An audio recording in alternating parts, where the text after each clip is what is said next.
की शुभ नाम जी अपना? डॉक्टर अनिल कुमार।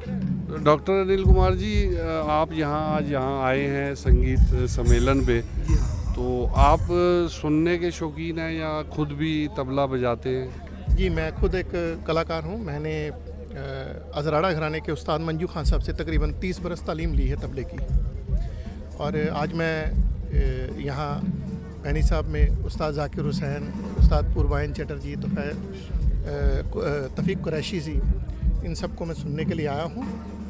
और मैं कई सालों से यहाँ पे आ रहा हूँ। मैं कोई आज पहली बार नहीं, बहुत सालों से। और सबसे बड़ी जो इस धरती की, इस पंजाब में जो भैनी साहब की कंट्रीब्यूशन है, वो क्लासिकल म्यूज़िक में बहुत बड़ी है। शायद कोई भी पंथ, कोई भी संप्रदाय या कोई भी सेक्शन या कोई भी घराना इतनी सेवा शायद नहीं कर रहा है पिछले तकरीबन 30-35 बरस से, जब से मैं देख रहा हूँ। तो यहाँ पे सिर्फ़ और सिर्फ शास्त्रीय संगीत को बढ़ावा दिया जाता है, जो हमारी संस्कृति है, जो कि शायद हिंदुस्तान में एक ही संप्रदाय है जो शास्त्रीय संगीत को इतना आगे लेके जा रहा है। यहाँ के छोटे बच्चे से लेकर जितने भी हैं, सब लोग शास्त्रीय संगीत की तालीम लेते हैं।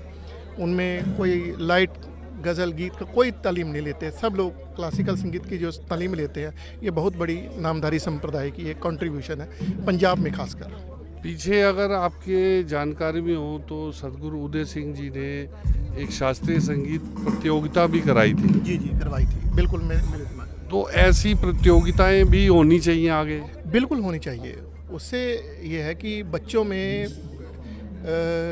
एक तो ये भावना होती है कि मैंने करना है। क्योंकि बच्चों को जब, जिसको हम कह सकते हैं, हम लालच तो नहीं कह सकते, लेकिन कहीं ना कहीं उनको ये होता है कि 10 बच्चों में मैं फ़र्स्ट आऊँगा, 20 में फ़र्स्ट आऊँगा, 50 में फ़र्स्ट आऊँगा।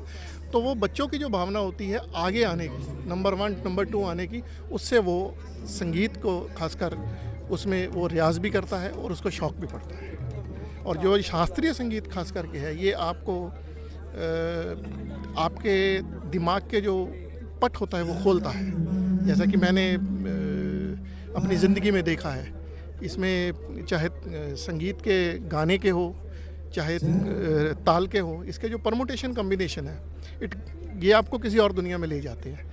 बच्चों को शास्त्रीय संगीत जरूर सीखना चाहिए। जैसे कि जिसको फ्यूज़न या फॉरेन म्यूज़िक, जो बाहर के विदेशी म्यूज़िक भी कहे जाते हैं, उनके भी बेस तो इसी पे ही है। देखिए, दुनिया का कोई भी संगीत जो है वो इसी पे बेस है। उसमें 7 स्वर ही हैं, वही ताले हैं, केवल प्रेजेंट करने का तरीका अलग अलग है।